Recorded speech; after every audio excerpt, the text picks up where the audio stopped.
Acaso não procede do Altíssimo tanto o mal como o bem? Por que, pois, se queixa o homem vivente?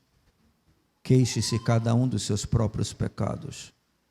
Esquadrinhemos os nossos caminhos, provemo-los e voltemos para o Senhor. Levantemos o coração, juntamente com as mãos, para Deus nos céus, dizendo: nós prevaricamos e fomos rebeldes, e tu não nos perdoaste.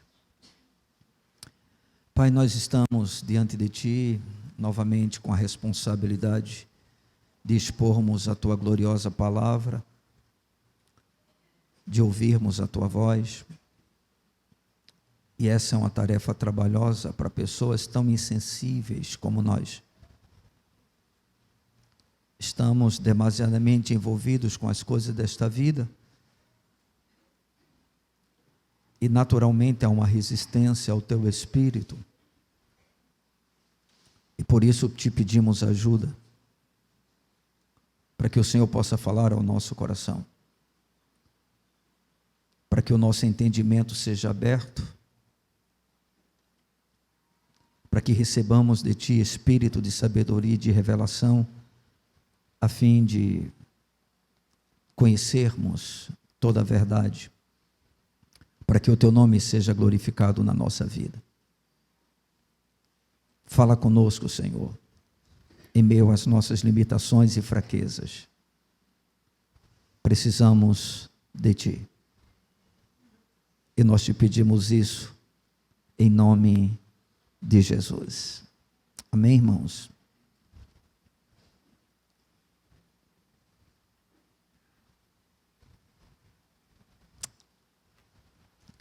Amados, a experiência da nossa própria vida, ela nos mostra que somos tendenciosamente inclinados a demonstrarmos insatisfação nas mínimas coisas. É uma coisa tão comum que quando nós menos esperamos, nós estamos de alguma forma nos queixando diante de Deus. De maneira quase que natural, a gente se queixa dos pais, dos governantes, do sistema de saúde, da educação, do nosso corpo. Quem é alto está insatisfeito pela sua altura, quem é baixo porque é pequeno demais, quem é gordo porque é gordo, quem é magro porque é magro.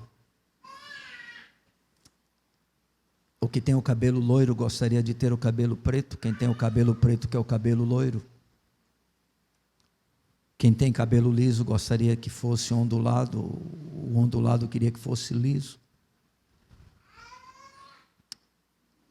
A gente fica insatisfeito com o clima. Se está quente, a gente reclama. Se está frio, a gente reclama. Se chove, a gente reclama diante do Senhor.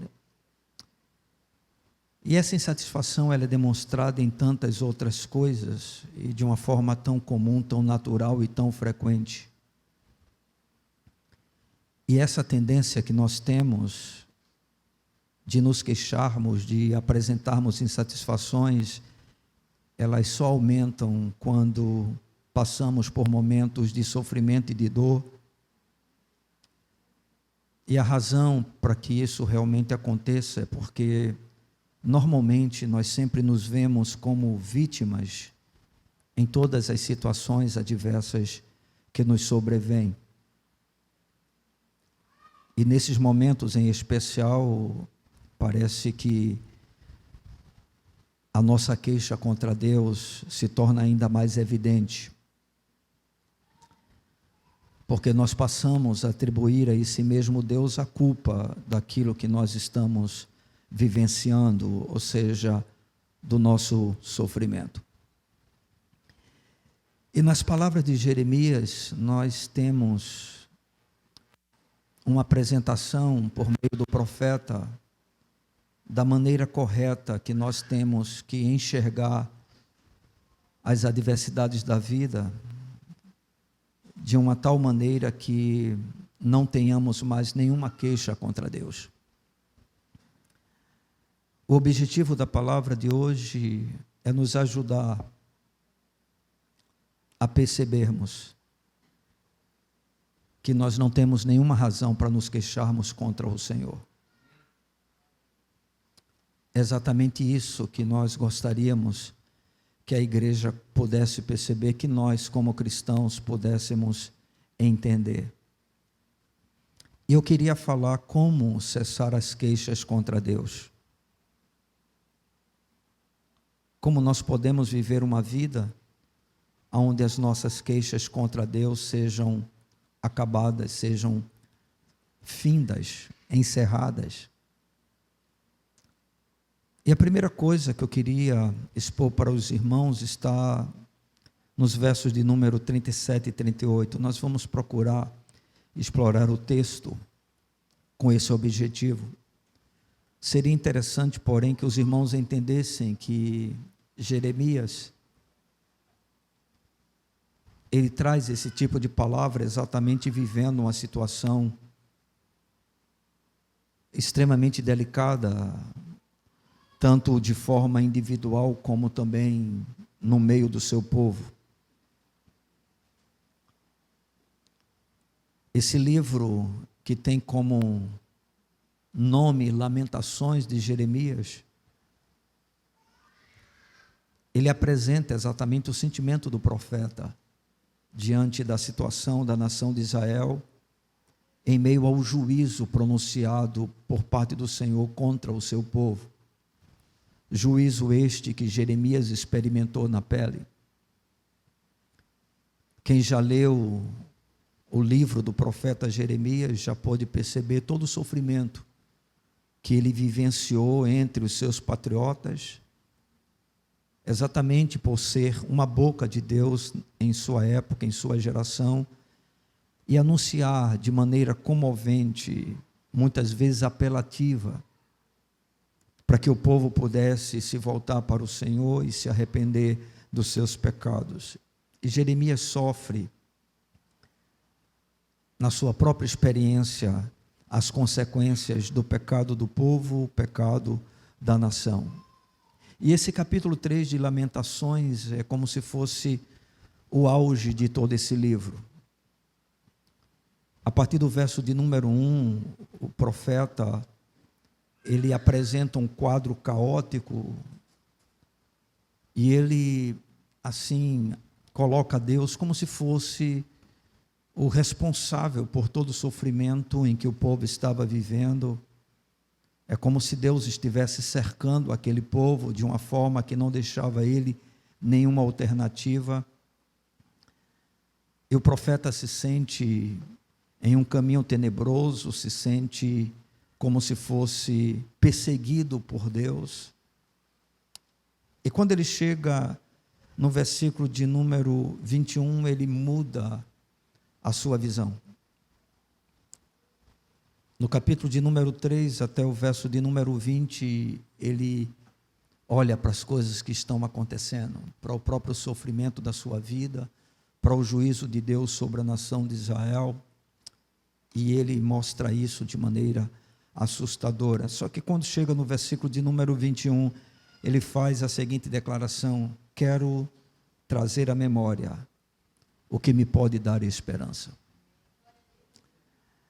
E a partir daí ele vai apresentar esse Deus de forma extremamente graciosa, extremamente misericordiosa,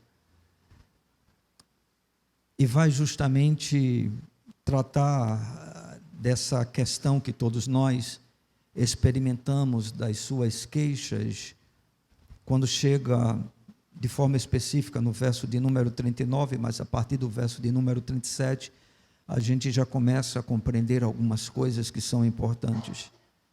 E no verso de número 37 e 38, Jeremias diz: quem é aquele que diz e assim acontece quando o Senhor o não mande?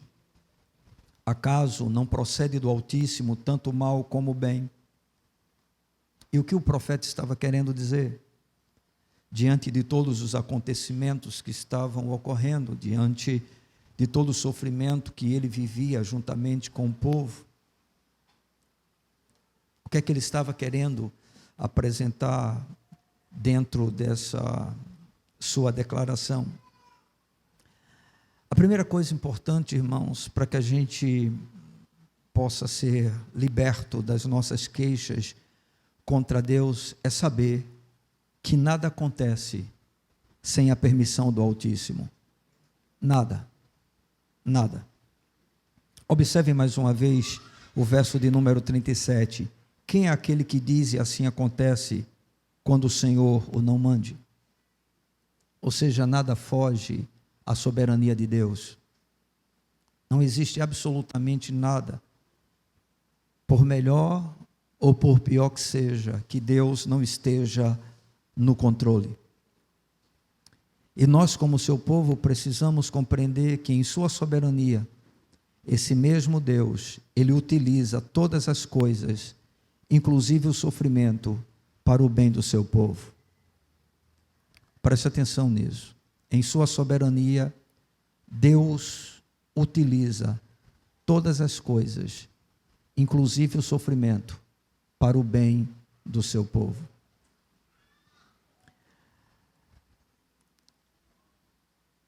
Deus tem o controle de todas as coisas. Amém, irmãos? Não existe nada que fuja desse controle. Não há absolutamente nada que o pegue de surpresa. E mesmo quando ele intervém de uma forma dura, derramando o seu juízo sobre os seus, ele o faz para proveito daqueles que realmente são dele. Isso é algo que a gente precisa ter a consciência o tempo todo. Então precisamos saber que nada acontece sem que Deus, o Altíssimo, o permita. Isso vai nos ajudar bastante a não nos queixarmos contra o Senhor e a não demonstrarmos insatisfação quanto à sua forma de agir em relação à nossa vida. Deus tem um plano específico para cada um de nós. Amém? E Ele tem um plano geral para a sua igreja. Nós fazemos parte da igreja. E a igreja, ela já tem um destino estabelecido pelo Senhor, que é um destino de triunfo. As portas do inferno não podem prevalecer contra ela. Independente do que aconteça, Jesus voltará para buscar o seu povo. A igreja do Senhor é vitoriosa. Ela é triunfante. Ela é composta por aqueles que são vencedores. Isso fica bastante evidente no livro de Apocalipse, porque praticamente em toda a carta enviada pelo Senhor às igrejas da Ásia, a conclusão é sempre a mesma: ao vencedor, ao vencedor, ao vencedor. Então Deus tem um povo que é um povo vencedor. Mas é evidente que, como povo que faz parte desse destino triunfante que o Senhor tem estabelecido, isso não significa dizer que diante de algumas circunstâncias nós não possamos ter um comportamento que não agrada a Deus. E muitas vezes a murmuração é algo que aborrece profundamente o coração do Senhor. As reclamações, as queixas da vida, elas não acontecem apenas com crentes carnais, mas podem também ocorrer com pessoas espirituais. Dentro da própria palavra de Deus, a gente observa o exemplo de Jó, a gente vai ver o exemplo de Asaf, o próprio Jeremias. A gente percebe que em alguns momentos ele questiona o Senhor por aquilo que ele estava passando, por aquilo que a nação de Israel estava vivendo. A gente já tratou disso em uma outra ocasião, mostrando que esse comportamento é muito comum na velha aliança. E a gente praticamente não o enxerga na nova aliança.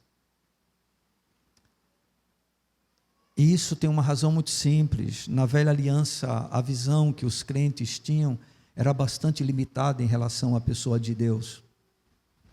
Na nova aliança, com a vinda de Cristo e depois com o derramar do Espírito Santo, é como se os olhos do seu povo, do povo do Senhor, tivessem sido abertos, e a gente não consegue perceber praticamente nada disso na vida dos apóstolos, né? Na vida de alguns homens de Deus do passado, mas nós não temos ainda essa percepção, esse conhecimento de Deus como esses homens experimentaram. E por isso é tão comum que a gente tenha um comportamento muito mais semelhante ao comportamento dos homens da velha aliança do que da nova aliança. Eu já ouvi alguém dizer, e isso parece fazer um sentido enorme, que nós paramos em algum ponto entre a cruz e o Pentecostes. Ou seja, nós experimentamos o poder do perdão dos nossos pecados, nós experimentamos de certa maneira a nossa morte com Cristo para este mundo, mas nós paramos entre a cruz e Pentecostes, e por isso desfrutamos tão pouco do poder de Deus, que é o poder capacitador, para que a gente possa vivenciar uma vida triunfante em meio a qualquer situação. Eu sei que muita gente valoriza demais o poder do Espírito para a manifestação dos dons, e isso tem uma importância enorme para a vida da igreja. Mas uma das coisas que mesmo estes que valorizam o poder de Deus para a manifestação dos dons, é que eles também não conhecem o poder de Deus para que a gente possa viver adequadamente, mesmo no meio das situações mais desconfortáveis que a vida possa nos proporcionar. Ou seja, mesmo aqueles que de certa maneira têm uma certa experiência com o Senhor, né? O que muitas vezes é chamado por alguns como o batismo, como o Espírito Santo, esses ainda não entenderam que a principal ação do Espírito Santo na nossa vida é nos capacitar a sermos testemunhas de Cristo. Quando o Senhor Jesus, ele faz uma promessa dizendo, olha, eu vou voltar para o Pai, mas vocês devem permanecer em Jerusalém, até que do alto vocês sejam revestidos de quê? Do poder. E aí o Senhor diz, e vocês serão o quê?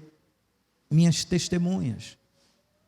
Ou seja, vocês estarão prontos e preparados para sofrerem por minha causa, até mesmo para morrerem por causa do meu nome, que é o que posteriormente o apóstolo Paulo vai dizer, que ele estava pronto, não apenas para sofrer, mas para morrer por causa de Jesus.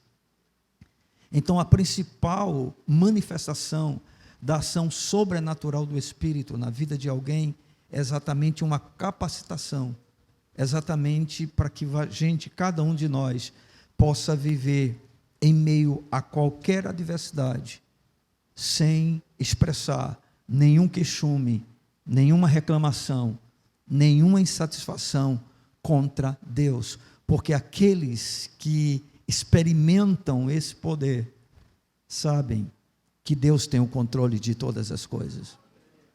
Estão me entendendo? E se Deus tem o controle de todas as coisas, não existe absolutamente nada que aconteça que Ele não esteja no controle, que não seja um ato da ação dEle ou da sua permissão. E Jeremias, ele entende isso.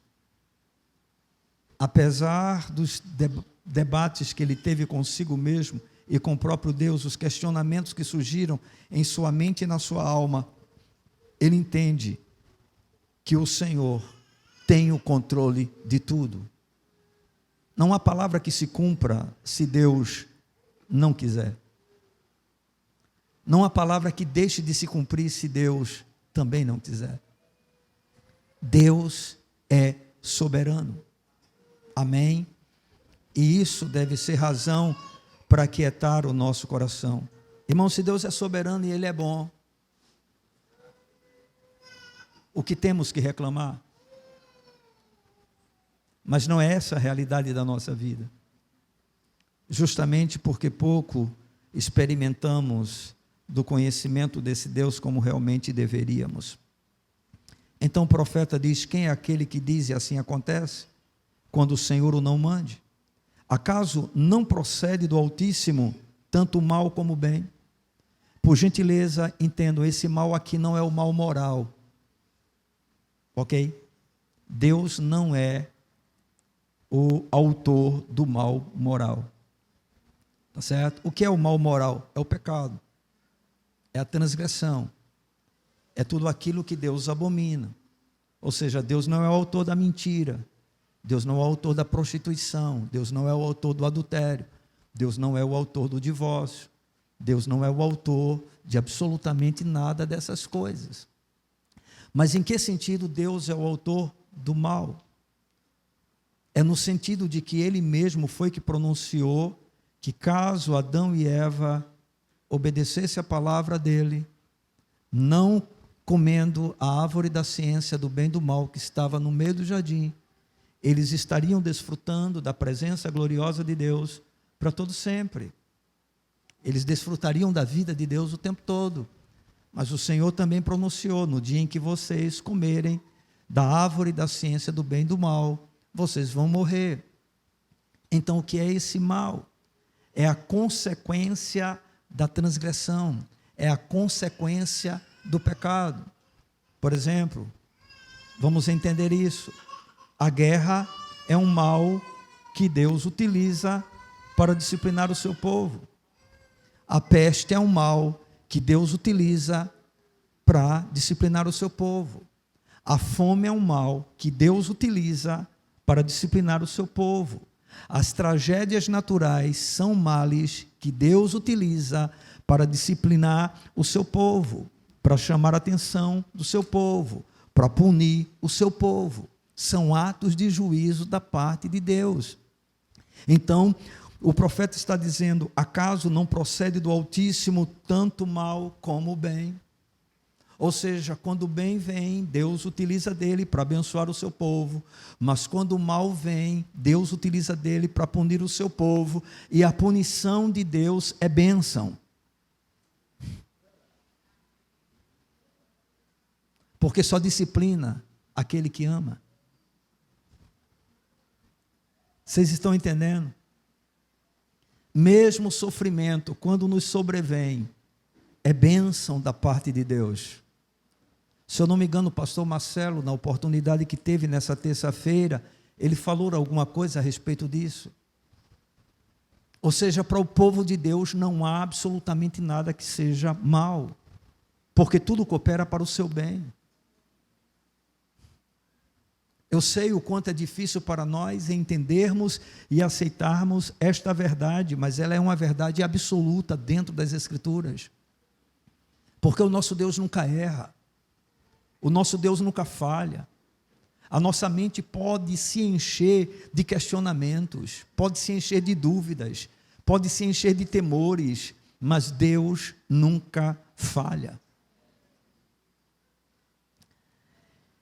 E se a gente passa a meditar nessas coisas, a gente começa a encontrar no Senhor um descanso que nos impedirá de nós nos queixarmos diante das adversidades, diante das aflições, diante do sofrimento, diante da dor.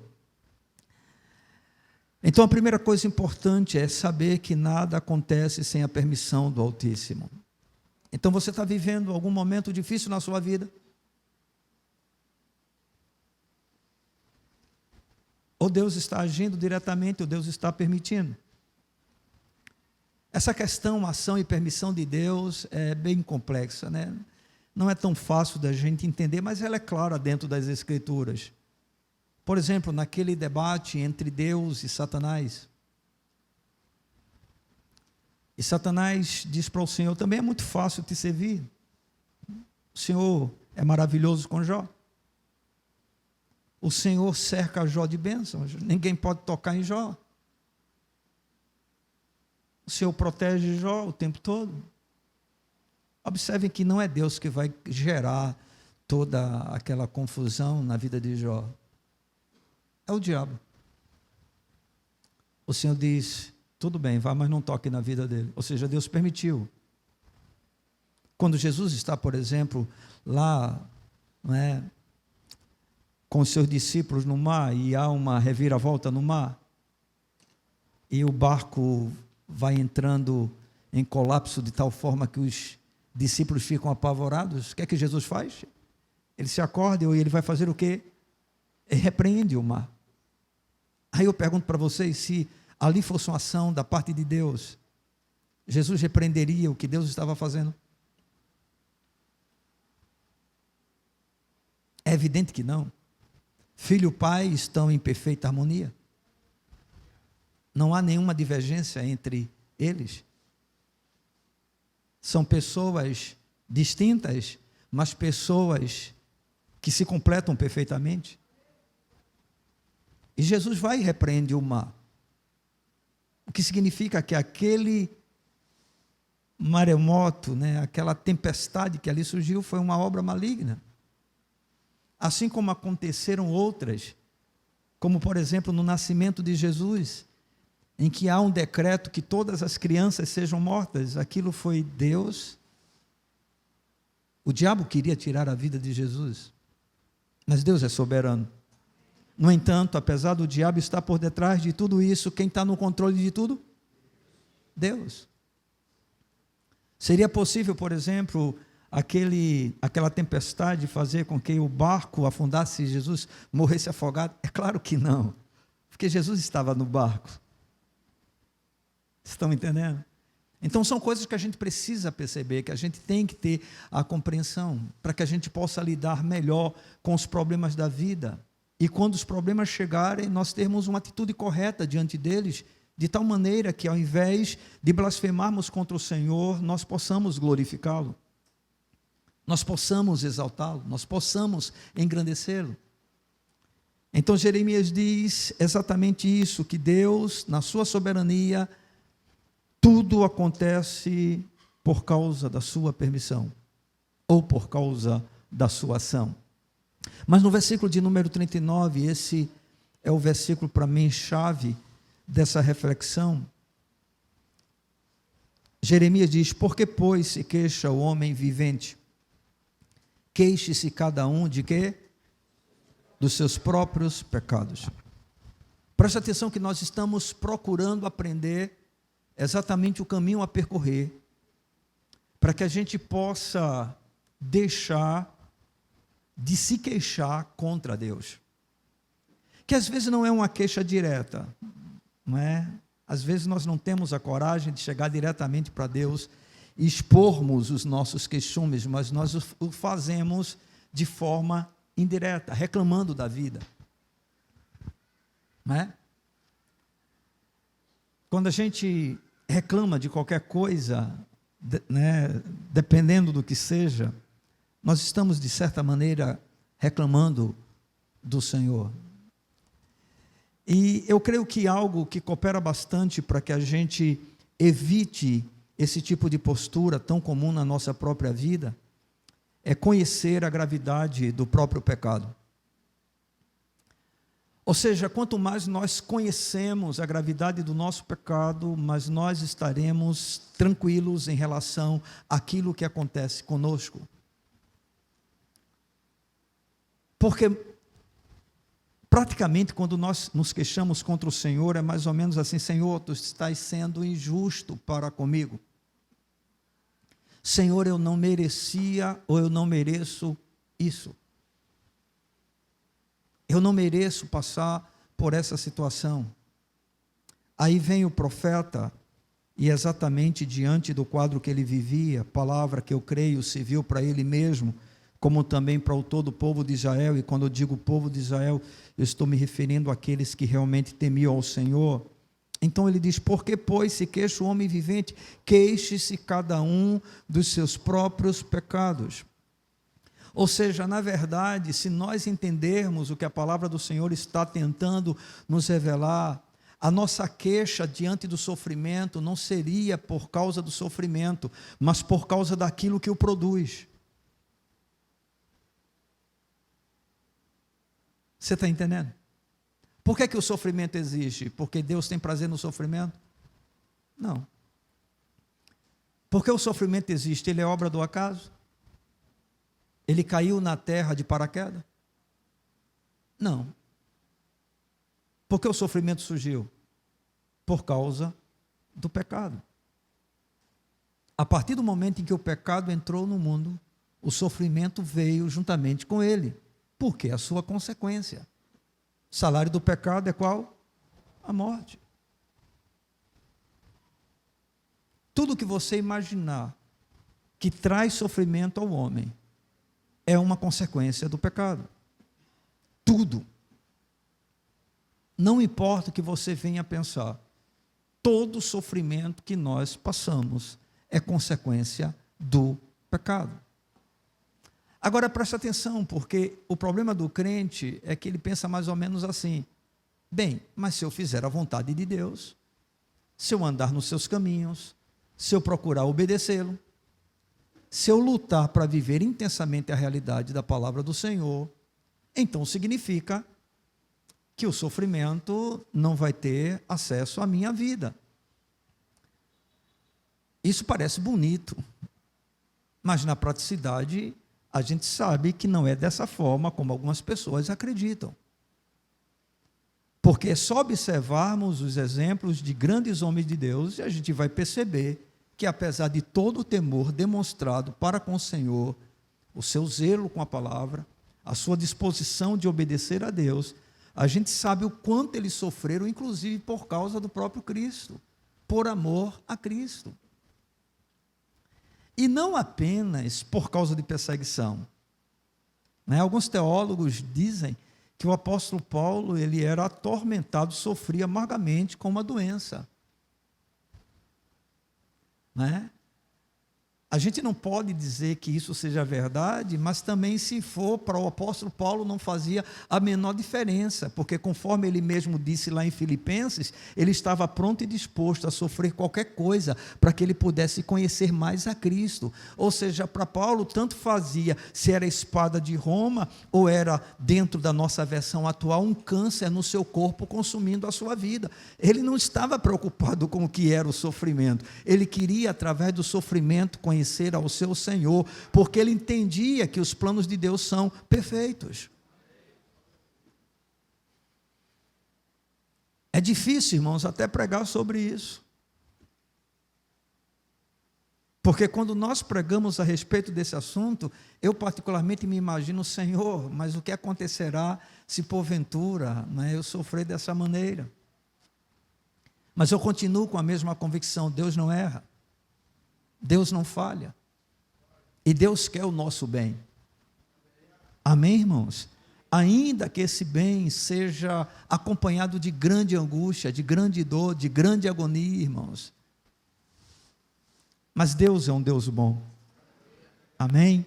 Então, uma outra coisa importante é você conhecer a gravidade do seu pecado. Ou seja, por melhor que você procure ser, por mais santo que você procure viver, você tem que entender uma coisa, irmão, não se esqueça nunca disso: você é um pecador. Você é um pecador. A gente já falou a respeito dessa questão em outras ocasiões. Quando o mal vem, ele vem sobre todos, irmãos. Quando a tragédia chega, chega para justos e para injustos. Mas nós temos alguma coisa de nos queixarmos diante de Deus? Absolutamente nenhuma. É o que Jeremias vai dizer: porque, pois, se queixa o homem vivente? Ou seja, não importa o que aconteça, a nossa queixa deve ser sempre com o nosso pecado. Por quê? Porque é o nosso pecado que nos separa de Deus. Porque é o pecado que atrai a ira de Deus sobre a terra, sobre a vida do homem. Tudo, irmãos, tem como base o pecado quando se trata de dor e de sofrimento. Estão compreendendo? É isso que a palavra de Deus nos aponta. De nada adianta a gente apenas se queixar dos outros, e essa é uma mania que nós temos e nós aprendemos com Adão. A gente sabe perfeitamente que após a queda de Adão, a primeira coisa que aconteceu foi o quê? Eles passaram a perceber que estavam nus, e isso produziu vergonha deles em relação à pessoa de Deus, e quando Deus apareceu, eles ficaram com medo. Ou seja, a primeira coisa que entrou na vida de Adão e Eva foi o medo de Deus, por consequência do seu pecado. Mas é interessante, porque quando Deus vai ao encontro de Adão, e questiona Adão, o que foi que tu fizeste? Imediatamente Adão faz uma queixa para Deus. Qual é a queixa? A culpa é tua, Senhor. Eu estou percebendo que eu estou nu. Eu pequei. Eu tenho receio de ti, por tua própria culpa, porque o Senhor me deu a mulher, e a mulher que o Senhor me deu, ela me deu da árvore, do fruto da árvore, e eu comi. Observe. Adão, ao invés de dizer eu pequei, diz: a culpa é tua, Senhor. Eu estou sofrendo por tua culpa. Estão compreendendo, irmãos? Nós precisamos assumir essa responsabilidade, ter essa consciência da nossa própria miséria, da nossa própria transgressão, e isso independente de que o que estiver acontecendo eu seja o principal culpado ou não. Estão compreendendo? Porque quando Jeremias se utiliza desta palavra, ele está pensando com certeza também em si mesmo.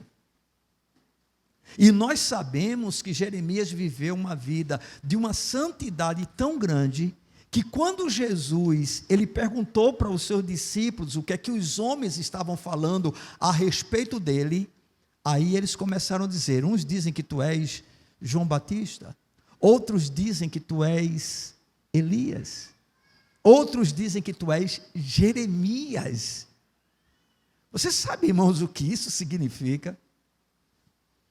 Jesus ser comparado a alguém, quer dizer que aquele alguém que Jesus está sendo comparado, viveu uma vida tão intensa de relacionamento com Deus, ao ponto dos homens compararem Jesus com esses profetas. Então isso quer dizer que na vida pessoal de Jeremias não havia absolutamente nada que pudesse acusá-lo, que pudesse repreendê-lo, que pudesse reprová-lo.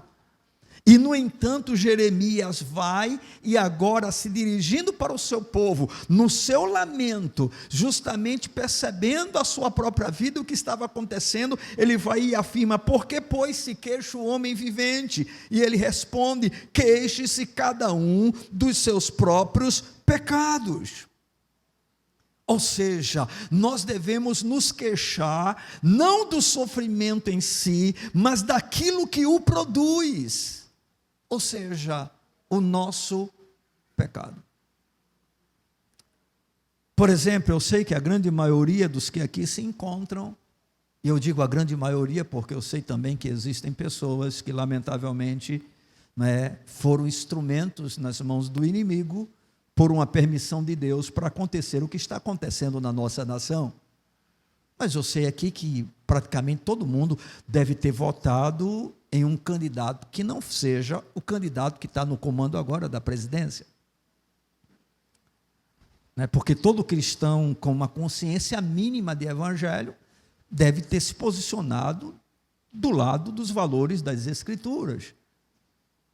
E a grande maioria de nós votou no presidente anterior, deu nosso voto para o presidente anterior, o Bolsonaro. Mas quem ganhou foi quem? Lula. E agora nós começamos a perceber as coisas que estão acontecendo, que não é nenhuma novidade para aqueles que tinham uma consciência. Qual a novidade em desonestidade, em injustiça, em roubo? Qual a novidade em se investir 10 bilhões na Lei Rouanet, para cultura imoral, rebelde contra... Nenhuma novidade, irmãos, qual a novidade? Eu não estou espantado com nada do que está acontecendo. Mas a pergunta que surge é a seguinte, bem, isso vai atingir somente quem votou nele? Não, isso vai atingir a todos. Isso vai atingir somente os crentes carnais da igreja? Não, vai atingir os crentes espirituais. Todos nós vamos sofrer. Todos nós vamos padecer um pouco, né? Crendo na bondade de Deus que suprirá as nossas necessidades básicas. Crendo na bondade de Deus que ainda permaneceremos por algum tempo tendo liberdade de proclamar o Evangelho de Cristo. Mas ao mesmo tempo entendendo, irmãos, que tudo isso está acontecendo por causa de quê? Do pecado, irmãos. Que na realidade já reflete o pecado da própria igreja, que tem tolerado as coisas desse mundo e aceitado de maneira pacífica. Essa é a verdade. Porque o que nós vemos hoje lá no mundo, nós podemos contemplar hoje no meio da igreja. Divórcio é comum no mundo? Na igreja também é. Fornicação é normal no mundo? Na igreja da mesma forma. Mentira também. Desonestidade nem se fala. A corrupção está impregnada no coração das pessoas e a igreja vivencia essa realidade. Então eu pergunto para você, o que está acontecendo? A culpa é de Deus? Não, a culpa é nossa. E não simplesmente porque votamos ou deixamos de votar. Estão entendendo? Porque o voto a favor desse candidato apenas revela o que nós estamos acreditando. Apenas mostra a nossa tolerância para com a podridão. Porque um crente, por exemplo, usar esse jargão, ele roubou, mas fez. Me desculpe, irmão. Isso é o cúmulo da carnalidade. Você está dizendo mais ou menos assim: o meu pastor pode roubar, mas desde que ele vá na minha casa, que ele me dê uma cesta básica, está tudo tranquilo. E ele está dando a tua cesta básica exatamente com o dinheiro que você mesmo dá para ele, que é o que acontece na nação. Veja que incoerência, que tolice, que loucura, que insensatez. Mas não é assim que está acontecendo. Então o que é que nós temos de nos queixar? Diz Jeremias, nós devemos nos queixar dos próprios pecados. Ao invés de ficarmos nos lamentando pelo sofrimento que estamos passando, temos que entender que o sofrimento nada mais é do que a consequência da nossa transgressão, da nossa rebelião contra Deus, da nossa insistência em fazermos aquilo que Ele não aprova.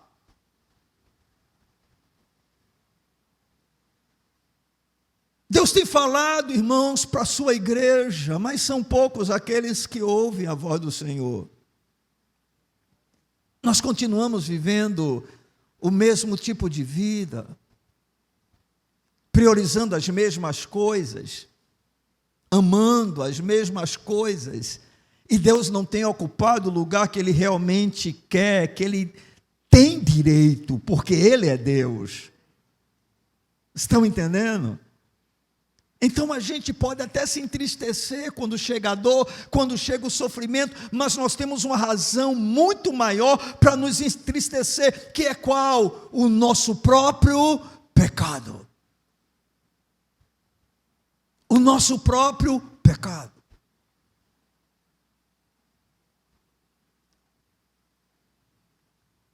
Não dá, irmãos, para a gente querer se queixar diante do Senhor, quando nós somos tratados por Ele de uma forma extremamente graciosa. Eu e você já sabemos que Deus não tem obrigação nenhuma de fazer o bem para conosco. Ele o faz porque nos ama. Eu e você sabemos que, por causa do pecado, se nós tivéssemos uma vida terrível aqui na terra, ainda assim, Deus seria bom. Porque Ele já nos deu a coisa mais graciosa que nós realmente precisamos e nós não temos nenhum merecimento. Cristo, a vida eterna.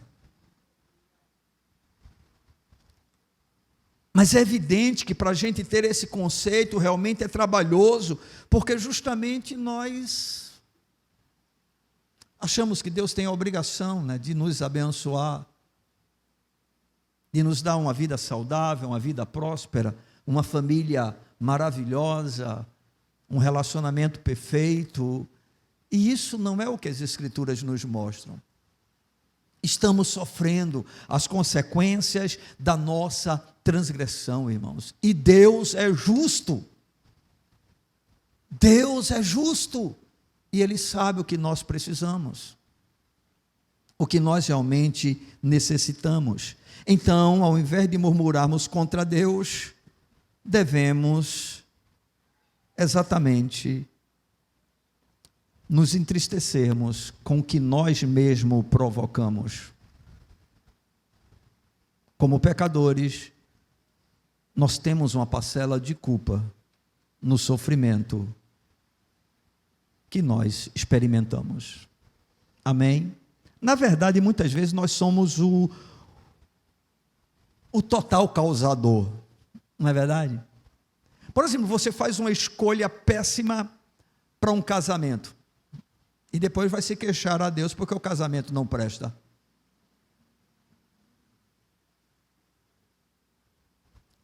Você escolhe um trabalho em relação a outro, aonde a proposta é apenas dinheiro, e depois vai se queixar a Deus porque você não tem tempo para nada.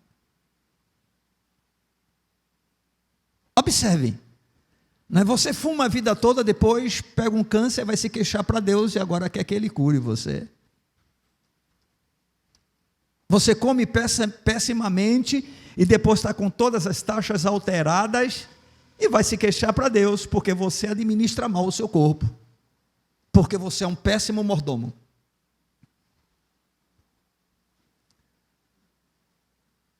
Você entende? Então o profeta diz: queixe-se cada um dos seus próprios pecados. Pare de atribuir ao outro a culpa daquilo que acontece com você. Pare de atribuir a Deus o que acontece com você. Deixa eu lhe dizer uma coisa: nem mesmo o diabo pode tocar a sua vida, porque você é propriedade de Deus. O diabo não é o culpado pela sua queda, não é o culpado pelo seu fracasso. Tiago vai falar a respeito disso. Ele diz: olha, quando você for tentado, você não diga que é tentado por Deus, porque Deus não pode ser tentado pelo mal. Nem Satanás pode derrubar a sua vida, meu irmão. Ninguém. Nós sofremos as nossas próprias escolhas. Nós sofremos as consequências da nossa própria transgressão. E por mais reto que sejamos, por mais íntegros que sejamos, por mais que a gente viva uma vida lutando para fazer a vontade do Senhor, ainda temos uma razão para nos queixar dos nossos próprios pecados, porque nenhum de nós vive o padrão que Deus deseja para a nossa própria vida. Nenhum de nós aqui presente tem fome e sede de Deus suficiente, ama a Deus o bastante. Então não importa o quão a gente esteja avançando na vida espiritual, isso não nos isenta de sofrermos. Procure obedecer a Deus não para evitar o sofrimento, mas porque isso é o que o agrada, é o que o dá prazer e é o que mostra que nós o amamos. Disse Jesus: se alguém me ama, o que é que vai fazer? Guardará os meus mandamentos. Então não é obediência para que a gente não sofra. É bem verdade que quando nós obedecemos ao Senhor, dependendo da situação, nós vamos sofrer menos. Sim, isso é um fato, mas esta não é a motivação, porque pode acontecer exatamente o contrário.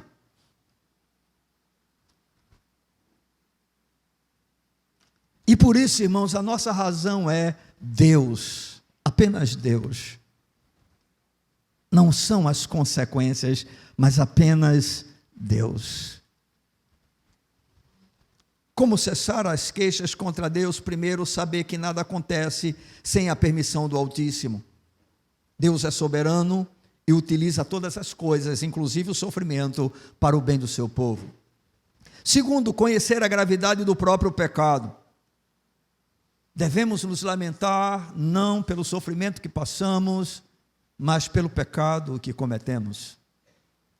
Terceira coisa interessante dentro desse versículo, irmãos, e aí eu quero repeti-lo, Versículo de número 39, porque, pois, se queixa o homem vivente, queixe-se cada um dos seus próprios pecados. E aí, irmãos, eu tenho aqui uma palavra para você. Ao invés da queixa, o que nós devemos fazer é agradecer. Agradecer por quê? O profeta vai dizer a razão. Por que, pois, se queixa o homem vivente? Ou seja, o profeta está dizendo, olha, por causa do seu pecado, você deveria ser destruído pela ira de Deus. Irmãos, eu e você estamos respirando nessa noite aqui presente, porque as misericórdias do Senhor, que não tem fim, elas se renovaram durante esta manhã. Todos nós, se for ser levado em conta a nossa própria vida, deveríamos ter sido fulminados pelo juízo de Deus, pela sua santidade. Mas o Senhor nos concedeu a dádiva de estarmos neste lugar. E, por exemplo, você pode estar passando um momento de grande dor, de grande sofrimento, mas você está vivo. Você está vivo. Sabe o que significa? Isso significa que você pode desfrutar das misericórdias de Deus agora. Em meio à dor, você pode desfrutar da misericórdia de Deus. O homem vivente, querido, ele está sempre provando das misericórdias do Senhor. Segundo o versículo de número 22, exatamente nesse mesmo capítulo que nós já lemos nessa noite, que diz: as misericórdias do Senhor são a causa de não sermos consumidos. E aí, irmãos, é para dar um glória bem alto quando o profeta diz: porque as suas misericórdias não têm fim, elas se renovam a cada manhã. Que bom é dormir nessa noite sabendo que o Senhor será misericordioso na manhã que vem. Aleluia! Isso é maravilhoso. Nós temos um Deus misericordioso, irmãos. Amém. E estar vivo em meio ao sofrimento, em meio à dor, deve trazer essa mensagem para nós. Eu estou vivendo, eu merecia morrer, eu merecia condenação, eu merecia o inferno, eu merecia ser banido da presença de Deus eternamente, mas Ele é misericordioso. Eu estou vivo. Bendito seja o nome do nosso Deus. Irmãos, o que isso significa? O que isso implica? O que quer dizer que eu estou vivo? Isso quer dizer que eu posso me arrepender, eu posso me humilhar, eu posso me achegar a Deus, eu posso avaliar a minha vida, eu posso examinar a mim mesmo, eu posso perceber as coisas em mim que entristecem o coração do Senhor e que muitas vezes podem ser a causa da sua ira ou da sua disciplina está vindo contra a minha vida. Ou seja, estar vivo é um privilégio mesmo em meio à dor, porque traz a possibilidade de fazer uma avaliação exatamente da maneira como eu estou vivendo. Irmãos, não há momento melhor de Deus tratar conosco do que na hora da aflição.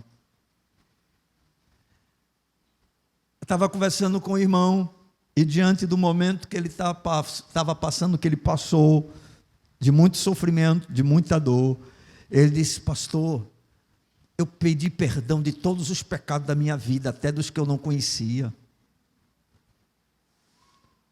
Porque, meu amigo, quando a coisa aperta, quando a dor chega, quando o sofrimento vem, né, principalmente se há possibilidade de morte, você diz: Deus tem misericórdia de mim, Senhor, sonda-me, perdoa os meus pecados. Aí você sai se lembrando de tudo que você fez contra Deus e diz: Senhor, me perdoa, me perdoa. Porque é isso que a vida proporciona. Irmãos, quem morre não pode mais se arrepender, quem morre não pode mais se consertar, quem morre não pode mais dizer: Deus me perdoa. Depois da morte segue-se ao juízo. Mas louvado seja o nome do Senhor, porque nós estamos vivos. E ainda que porventura vivamos um momento difícil, trabalhoso, complicado, de dor, de angústia, de tristeza, de opressão, de aflição, de adversidade, de tempestade, não importa. A única coisa que temos para nos queixar é dos nossos próprios pecados. Amados, nós, se fôssemos condenados ao inferno, Deus seria totalmente injusto. Nenhum de nós merece o céu. Nenhum de nós merece o perdão dos seus pecados. Nenhum de nós, irmãos. Nenhum de nós. Nós somos pecadores, irmãos. O salário do pecado é o mesmo para todo mundo. Mas bendito seja Deus que nos amou, que enviou o seu Filho, que o matou naquela cruz, para que através do seu sacrifício hoje eu e você pudéssemos ser salvos. Amém. Então nós temos que compreender essa questão, devemos agradecer por estar vivo. Ao invés, queridos, de nos queixarmos contra Deus, no meio do sofrimento, devemos louvar o seu nome, por poder experimentar das suas misericórdias todos os dias, a cada manhã. Amém. Como cessar as queixas contra Deus? Saber que nada acontece sem a permissão do Altíssimo, conhecer a gravidade do próprio pecado, agradecer por estar vivo.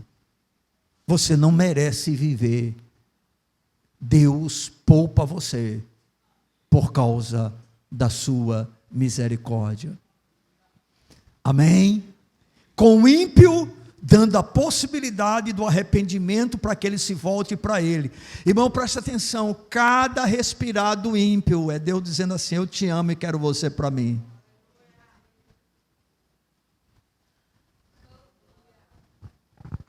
Agora chega um momento que nós sabemos, esse fio de vida que faz com que a gente permaneça aqui, ele é cortado. E aí não tem mais o que fazer. É por isso que a palavra do Senhor é: hoje, se ouvirdes a voz do Senhor teu Deus, não endureçais o vosso coração. Ou seja, Deus nos dá a oportunidade todos os dias de nos voltarmos para Ele, de nos voltarmos para Ele, de nos voltarmos para Ele. Só que chega um determinado momento que essa misericórdia cessa e que a partir de então o juízo de Deus virá.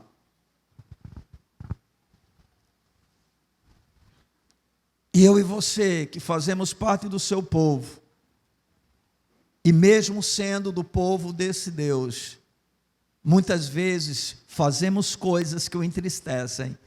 Você deve glorificar a Deus quando estiver no sofrimento e permanecer vivo, porque talvez o Senhor esteja querendo tratar com você, consertar a tua vida, colocar você no eixo. Por quê? Porque Ele te ama. A tua alma é mais importante do que a tua saúde para Ele. A tua alma é mais importante do que o teu conforto financeiro para Ele. A tua alma é mais importante do que a união familiar para Ele. A tua alma é mais importante do que qualquer coisa. E se Deus precisar mexer em alguma delas, Ele o fará. E ao invés de murmurar, de reclamar, de se lamentar, de se queixar, agradeça. Glorifique a Deus. Porque a única razão de queixa que você tem é pelo seu próprio pecado. Deus é bom, Deus é bom, Deus é bom.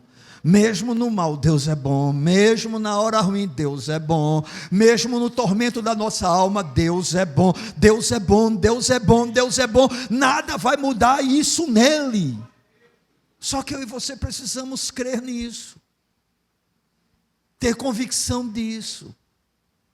Para que na hora da crise, ao invés de ficarmos somente nas reclamações, de repente, a gente faça como Asaf e diga: até que eu olhei para o templo, eu vi o fim dos pecadores. E aí você vai perceber que não importa o quanto os ímpios vivam bem, É muito melhor servir ao Senhor. É muito melhor amar ao Senhor. É muito melhor sofrer por causa do Senhor. Irmãos, se tivermos que sofrer por causa do Senhor, que assim seja. Ele é bom. Amém. E aí, amados, dos versos 40 a 42, a gente acrescenta mais uma razão para nós não nos queixarmos contra Deus. O profeta continua dizendo: esquadrinhemos os nossos caminhos, provemo-los e voltemos para o Senhor. Observem, o profeta está se incluindo. Eu volto a insistir nesse ponto, porque eu quero que você compreenda, você que é alguém que teme ao Senhor e que tem lutado para fazer a vontade dEle, para agradá-lo, para amá-lo, para obedecê-lo. Percebam, o profeta se inclui.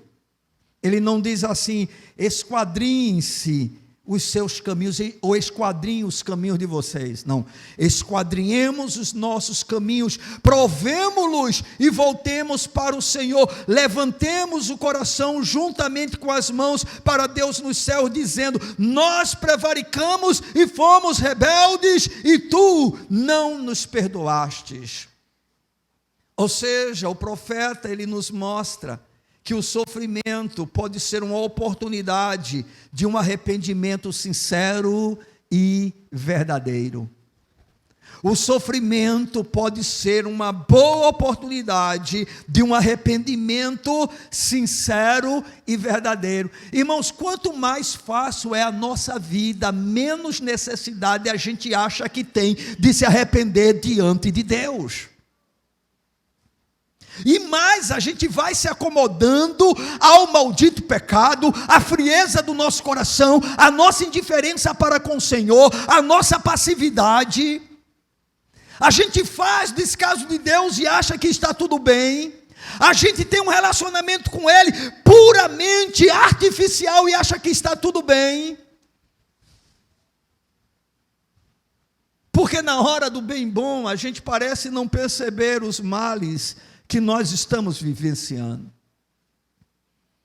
E aí o profeta está dizendo, diante daquilo que a nação de Israel vivia, o sofrimento que ela passava, e ele provava esse sofrimento na pele, ele diz: esquadrinhemos os nossos caminhos, provemo-los e voltemos para o Senhor. Levantemos o coração juntamente com as mãos para Deus nos céus, dizendo: nós prevaricamos e fomos rebeldes, e tu não nos perdoastes. Ou seja, nós estamos sofrendo as consequências da nossa transgressão.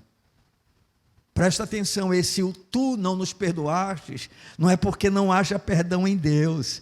Ele está falando do sofrimento que eles estavam passando, e o Senhor não havia poupado eles desse sofrimento, ou seja, não os tinha perdoado. Por que não os tinha perdoado? Porque não havia arrependimento, porque não havia humilhação, porque não havia sinceridade de coração.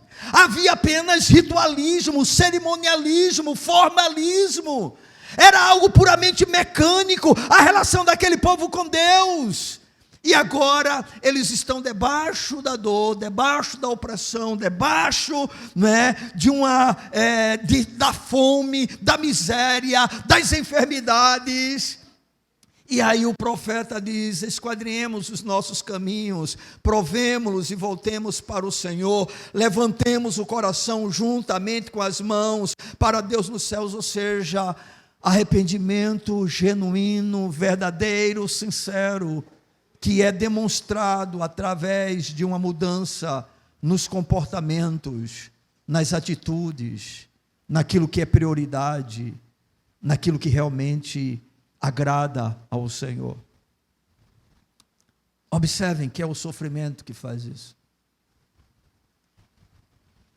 Quando a nação de Israel chegou a esse momento, muitos anos já tinham se passado, e durante muito tempo os profetas eram levantados pelo Senhor. O Senhor diz que falava com o povo de madrugada, dizendo a sua pressa de chamar esse povo ao arrependimento. E a palavra era sempre: voltem-se para mim, voltem-se para mim, voltem-se para mim. Se eu sou pai, disse o profeta Malaquias, onde está a minha honra? Se eu sou Senhor, onde está o respeito para comigo? Ou seja, o Senhor está chamando o seu povo ao arrependimento, mostrando para esse povo que ele precisa se humilhar diante dele, irmãos. E na hora do bem bom, a gente não percebe isso. E parece que a hora do mal está chegando.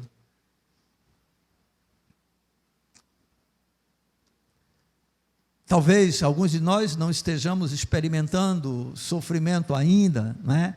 Porque o sofrimento no nosso meio é muito pontual. Ou seja, é um irmão que está enfermo, é um outro irmão que está passando um problema na família, né? É um irmão que está enfrentando uma dificuldade financeira. São problemas pontuais. É um problema aqui, é outro problema ali, mas a grande maioria do nosso meio está muito bem, obrigado. Glória a Deus por isso, né? Mas esse muito bem, obrigado, tem sido visto de qual forma? Em mais compromisso com Deus, em mais busca da face de Deus, em levar mais Deus a sério, em entender a importância que Ele realmente tem para a nossa vida, que Ele é a nossa maior necessidade, que nós devemos desejá-lo, que nós devemos querer agradá-lo. Será que tem sido convertido nisso? Não, irmãos, esse bem bom tem justamente nos levado para uma vida cada vez mais monótona, mais mecânica para com Deus, aonde os nossos prazeres maiores estão sempre relacionados às coisas desta vida. E parece que será necessário que um sofrimento generalizado chegue para todo mundo.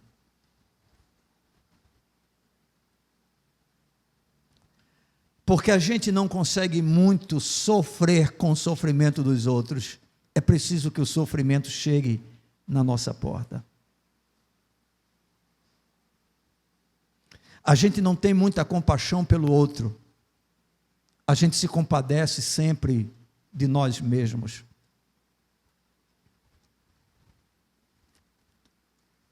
E o Senhor, amados, nessa noite nos mostra a necessidade de vermos no sofrimento uma oportunidade de arrependimento sincero e verdadeiro.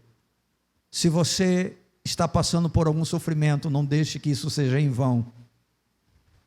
Não deixe que isso passe sem aperfeiçoar a sua vida. Não deixe que isso passe sem você amar mais ao Senhor, sem você desejá-lo mais. Use o sofrimento para o seu próprio bem.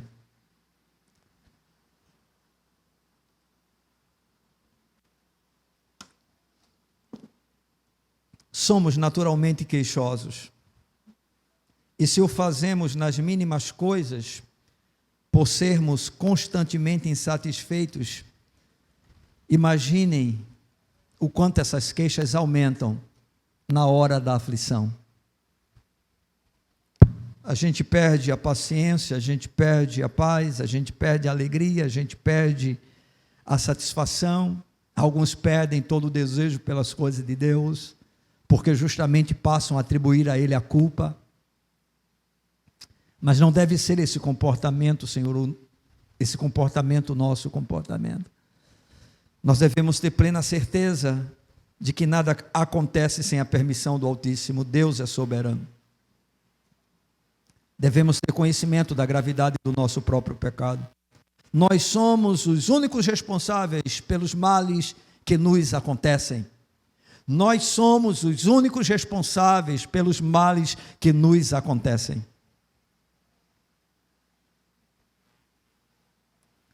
Devemos agradecer por estar vivo,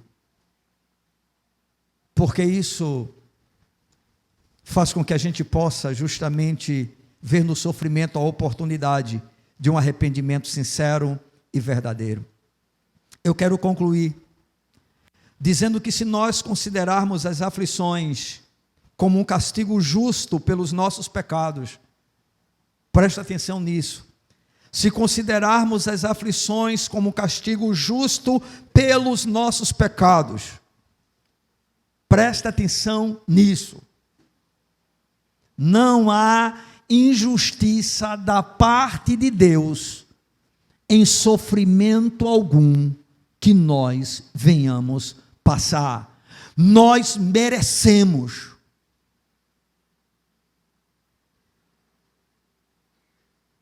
Mas Deus é Pai. Deus é bom. É exatamente por isso que Ele é Pai, Ele é bom.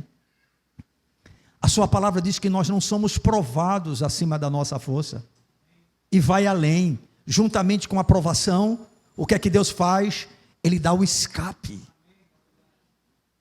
Deus nunca nos deixa sós na hora da dor. Estão entendendo, irmãos? Irmãos, tem que cair a ficha, a começar de mim.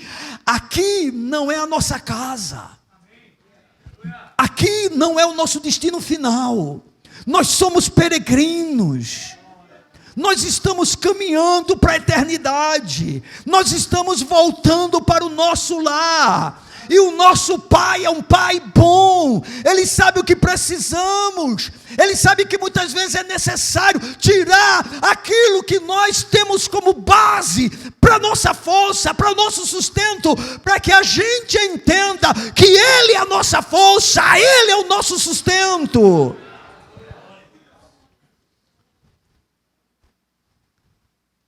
Às vezes Ele precisa mexer, né, nos nossos Isaques, para que a gente possa dizer: Senhor, Tu és prioridade para mim. Te amo mais do que o meu filho Isaque. Te amo mais do que a minha esposa, te amo mais do que o meu marido, te amo mais do que os meus bens, te amo mais do que o meu trabalho, te amo mais do que o meu lazer, te amo mais do que o meu entretenimento. Eu te amo, Senhor. Eu te amo.